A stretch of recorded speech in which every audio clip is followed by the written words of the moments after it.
What's up, you guys? What's going on? I'm Yamik. Let's talk. This is for strictly for. Now, anyone can watch this. In fact, I implore anyone to watch this. But this is mainly for my black LGBTQ queer men. I don't care if you identify as non binary, whatever you, gay, gender non-conforming, whatever you identify as, this message is for you. Stop letting these white men disrespect us. I'm going to say y'all and us at the same time, so it came out us. Stop letting these black men, these white men disrespect us. Now, you can like whatever you like, but don't allow them to show us this fake allyship that they be showing on these sex sites. And y'all take that, oh my God, they're woke. They put BLM on their sex site. We'll scroll all the way down to a linked Instagram account and let's see if they got any BLM support on their real social sites, their Instagram, their Facebook, etc., etc. It's not there. It's missing. In fact, the black representation on their social sites are missing. The only time they show any black support or fake allyship is when they are on these sex sites, social media sites, showing their support for BLM, Black Lives Matter. But Black Lives is not what they really want y'all to think matters to them. That's what they want y'all to think matters to them. The only thing that matters to them is, well, y'all know I don't have to say it. It's not the black life. It's the black. Yeah. Okay. So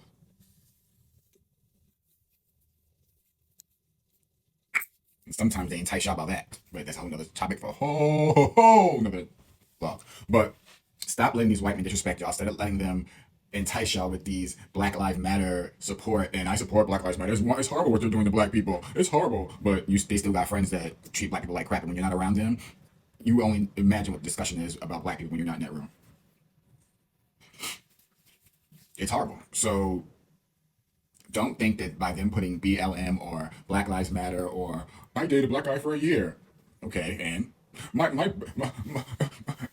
cousin's black. My cousin married a black guy. That's my cousin. No, that's your relative's spouse. Okay, this not your family member. Let's be real.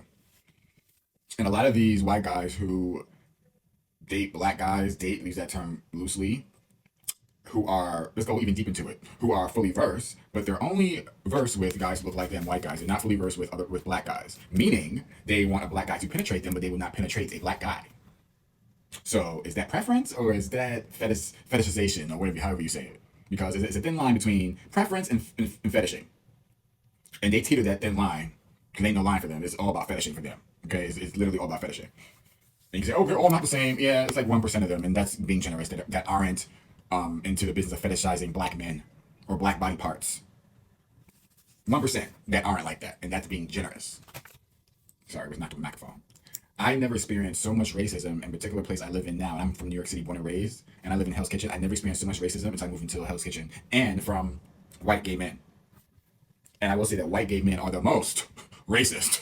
Okay, ain't white straight men I'm afraid of. I'm afraid of white gay men and their racism. That's what I'm afraid of. That scares me. Because they are some of the most vicious, soulless people you will ever meet. And no, I'm not saying all of them because that would be stupid to say all of them. But like I said, it's a very small few that aren't like that.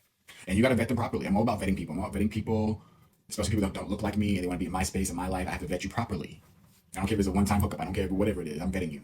From 2023 on, you getting vetted properly. It'll be a vetting process before you get anywhere near me. Okay? Especially if you're talking about, oh, I only date black men and you white? Oh, yeah, I'm vetting you. That's scary to me. You don't date white people and you white? Same thing with a black guy. You don't date black people. Like, you don't date black people and you black? Okay, so I would be remiss if I didn't bring up this topic, which goes with that topic. So I can't bring up, white guys objectifying black guys and fetishizing us without bringing the topic that allows them to do this, in which they feel comfortable doing this particular thing. So there are a particular group of black guys in the gay community who exclusively date white guys for whatever particular reason they do. They do not find an attraction to black guys sexually or whatever reason.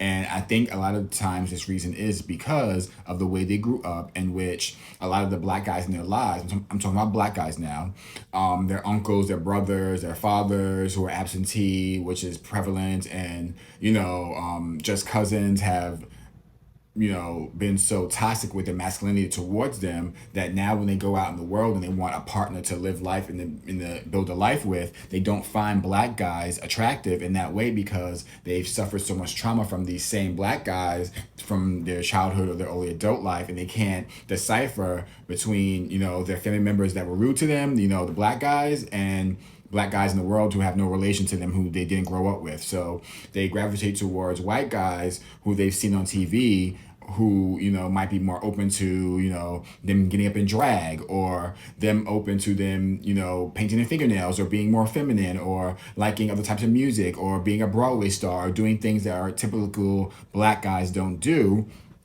They find comfort in the white guy who does not judge them in those particular areas of their life, which leads a lot of black guys in the arms of white guys because they are open in those ways. And is also the sexual aspect of it all, where white guys are uninhibited and they like to do all types of freakiness and freaky stuff, and they're non-judgmental in that space as well.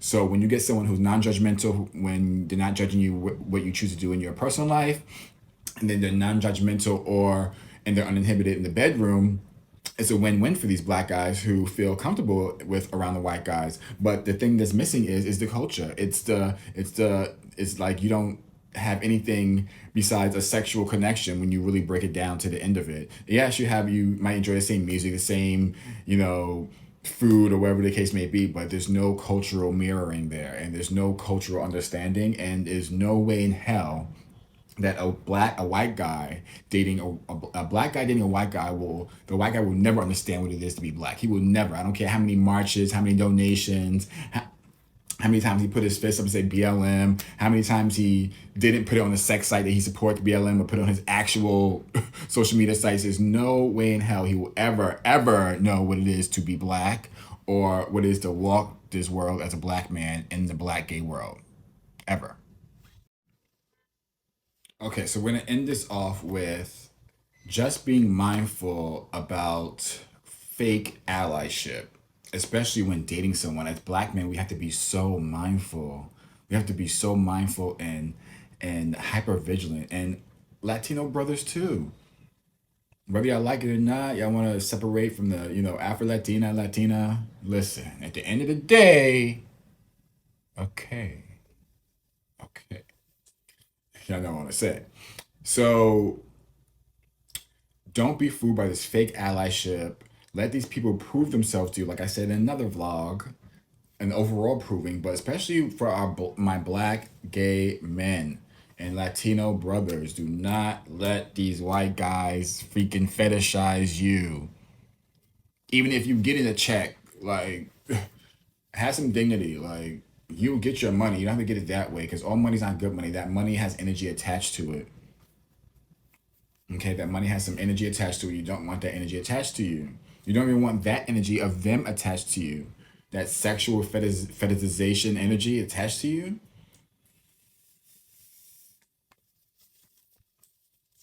It's not a good look. So again, be aware of these microaggressions. I had to also be aware of certain microaggressions when I moved to Hell's Kitchen. These microaggressions about guys like asking me, they won't call you the N word. They'll be like, well, do you have roommates? They won't ask a white guy that's in my same demographic those same questions. Oh, you must have roommates. Oh, who do you live with? Oh, you live with your family? Oh, why would a almost 40-year-old man? Well, there are people who live with their family at that age, but listen, okay? It won't be me. We're not gonna know. You never know situation, but if God willing, I will not. Hope I won't have to live at home at 40 years old with my parents at 40 as a 40-year-old man. You know what I mean? So certain things people like actually like how much is your rent? Like people should know certain questions you do not ask. Like calling a black man angry when he expresses himself. These are all undertones of racial microaggressions that they do that that will tell you if someone is racist, or are they a real ally, or are they not. Okay, they do these things, and you have to pay attention and be mindful. Again, I can't control what you like. I can control what makes your ding ding get hard. But had them show you respect. Had them show true allyship. Pull them to task when you see certain things. Don't just smile or throw it under the rug. Pull these white men to task. Don't you want someone to be genuinely attracted to you?